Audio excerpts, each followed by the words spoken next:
आजाद भारत का सबसे बड़ा घोटाला। मोदी ने चंदा लेकर उद्योगपतियों को धंधा दिया और जांच एजेंसियों ने डराया, बीजेपी ने चंदा पाया। मोदी की वजह से आज देश की जनता शर्मिंदा है। और हो भी क्यों ना, आजाद भारत का सबसे बड़ा स्कैम जो सामने आया है, जी हां, इलेक्टोरल बॉन्ड स्कैम। यह घोटाला देश में मोदी और भाजपा की भ्रष्ट, कलंकित, लूटो और लूटने दो की नीति का पर्दाफाश कर रहा है। इलेक्टोरल बॉन्ड में दान देने वाली कई ऐसी कंपनियां हैं जिन्होंने पहले चंदा दिया और बाद में उन्हें भाजपा सरकार से करोड़ों रुपए के प्रोजेक्ट मिले। मेघा इंजीनियरिंग अप्रैल 2023 में 140 करोड़ रुपए के इलेक्टोरल बॉन्ड्स लेती है और ठीक एक महीने के बाद उन्हें 14,400 करोड़ रुपए का Thane Borivali twin tunnel project मिलता है। जिंदल स्टील एंड पावर ने 7 अक्टूबर 2022 को इलेक्टोरल बॉन्ड में 25 करोड़ रुपए दिए और सिर्फ 3 दिन बाद वो गारे पाल्मा कोयला खदान हासिल करने में कामयाब हो गया। एपीसीओ इंफ्रा 10 जनवरी 2022 को इलेक्टोरल बॉन्ड लेती है और 24 जनवरी 2022 को उसे 9,000 करोड़ का वर्सोवा सीलिंग टेंडर मिल जाता है। मोदी के भ्रष्टाचार की दास्तान यही नहीं रुकती।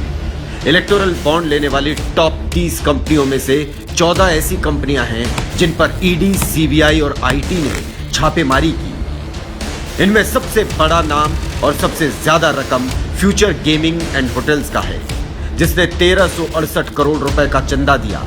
कैसे दिया, यह भी हम आपको बताते हैं। 2 अप्रैल 2022 को ईडी ने फ्यूचर गेमिंग पर छापा मारा और ठीक 5 दिन बाद यानी कि 7 अप्रैल को फ्यूचर गेमिंग इलेक्टोरल बॉन्ड में 100 करोड़ रुपए का दान करती है। दूसरी बार इस कंपनी पर अक्टूबर 2023 में आईटी की रेड होती है और इसी महीने 65 करोड़ रुपए का दान ये कंपनी इलेक्टोरल बॉन्ड के रूप में करती है। यही नहीं, इस कंपनी के मालिक लॉटरी किंग के बेटे चार्ल्स जोस मार्टिन ने बीजेपी भी ज्वाइन की। जांच एजेंसियों की छापेमारी में अगला नाम शिरडी साई इलेक्ट्रिकल्स का आता है। इनकम टैक्स ने दिसंबर 2023 में इस कंपनी पर छापा मारा और अगले ही महीने जनवरी 2024 में ये 40 करोड़ रुपए के इलेक्टोरल बॉन्ड खरीदती है। ऐसे ही हेटेरो फार्मा और यशोदा अस्पताल पर भी पहले छापेमारी हुई, फिर इन्होंने इलेक्टोरल बॉन्ड के माध्यम से चंदा दिया। इस चुनावी चंदे का पैटर्न ये बताता है कि एक हाथ दो और एक हाथ लो।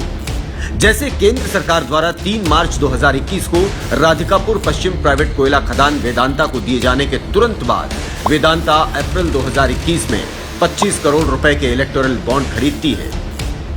इसमें कई ऐसी संदिग्ध कंपनियां भी हैं जिन्होंने अपनी कुल पूंजी से अधिक बीजेपी को चंदा दिया।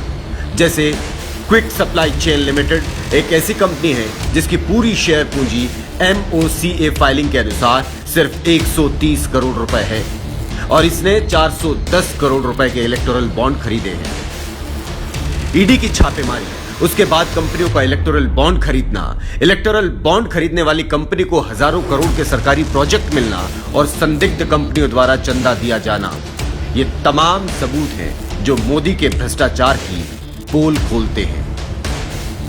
साफ है, मोदी ने आजाद भारत का सबसे बड़ा घोटाला किया है। जनता मोदी को सत्ता से बाहर कर इस भ्रष्टाचार का जवाब देगी।